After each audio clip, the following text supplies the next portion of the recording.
They washed up in their thousands along Sydney's coast, icky and strange. What we saw were tens of thousands of black spheres. When you cracked them open, they had a kind of tarry feeling. The arrival in late 2024 and early last year forced the closure of beaches from the Central Coast to the South Coast. Initially, it was thought they came from an oil spill or passing ships, but testing later found they likely came from the sewers. When they washed up on the beaches, they were widely reported as being tar balls, mostly because they looked black and they were lumpy on the beach. But immediately they smell disgusting, and my children were adamant that they were poo from the beginning.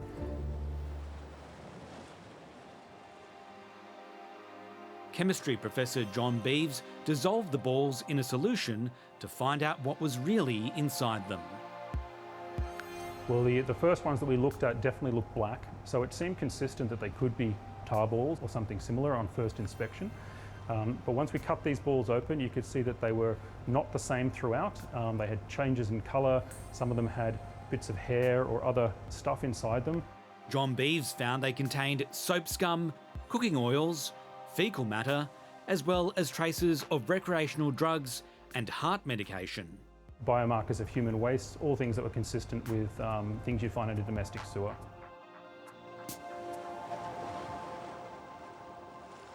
The mystery of where the balls came from went on for about a year, but we now know that the clues lead back to here at Malabar Beach.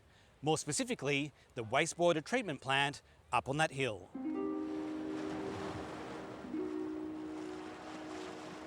There's a surprising reason why the balls are thought to be forming at the plant, and it's deep beneath the surface. At the Malabar plant, 100 metres under the peninsula, a giant mechanised mole and a handful of men are carving out a tunnel which will eventually carry the effluent out to sea. In the 1980s, construction began on underground tunnels that run about 3 kilometres from the plant into the ocean. But Sydney Water says a giant Fatberg has accumulated in one part of the tunnels, and it's difficult to reach, let alone see. Fatbergs build up because of all the things we're not supposed to flush away. There's a component of that tunnel which we can't safely access, and there is evidence of an accumulation of oil and grease in that section of the tunnel, which unfortunately is hard to access. How big is the Fatberg and what's in it?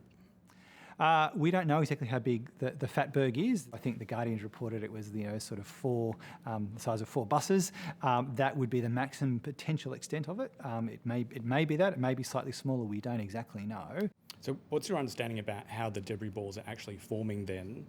Is the wastewater going past the Fatberg and skimming it and then pushing it out, or how does it work? So there's the potential that the Fatberg is releasing material, and that is they're forming the debris balls from the release of that material. So for the meantime, the Fatberg is stuck there.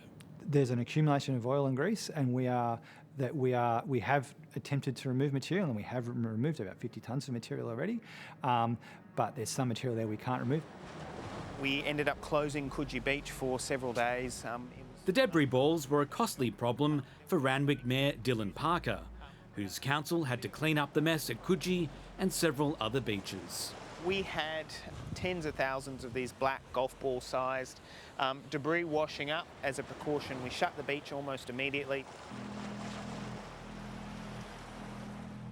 The community was a bit bemused seeing men in orange suits emu picking along their beach, but we did that just to be safe. We found out that it wasn't a dangerous source, but we didn't know that at the time. It cost the council $500,000. Sydney Water agreed to pay for it. If it happens again, you will send the bill to Sydney Water? If there is a future incident, we will of course work collaboratively as we have in the past. There's no indication whatsoever that there should be an argument. Last month, more balls washed up at Malabar Beach. The Mayor says that he doesn't want to pay that if it happens again. Will Sydney Water pay for it? Sydney Water will meet the cost. So Sydney Water's commitment is that wherever possible, we will respond with our workforce to clean it up. Do you think that Sydney Water needs to apologise for the debris balls?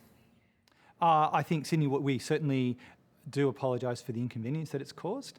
I would point out that it was unexpected, and so we are very keen to continue to work with the EPA and the expert panel and the community indeed to try and minimise the risk of this happening again. Wastewater from nearly 2 million Sydneysiders flows through a complex network of pipes and sewers to the Malabar plant, from the city's west to the east.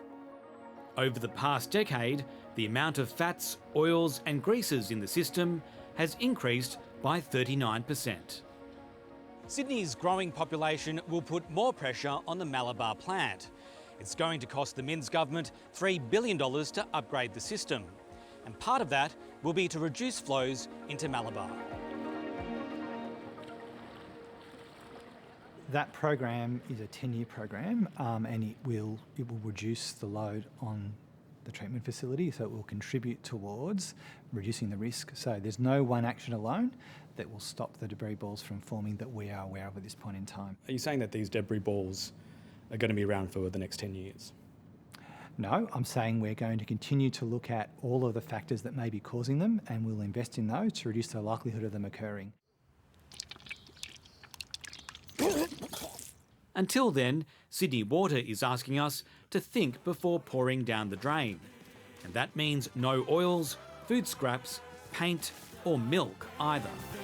Only water, detergent and soap down the sink. What guarantees can you give the public that there won't be debris balls in the future? I can't guarantee there won't be debris balls in the future. We are doing what we can to minimise the risk and the likelihood of this occurring into the future.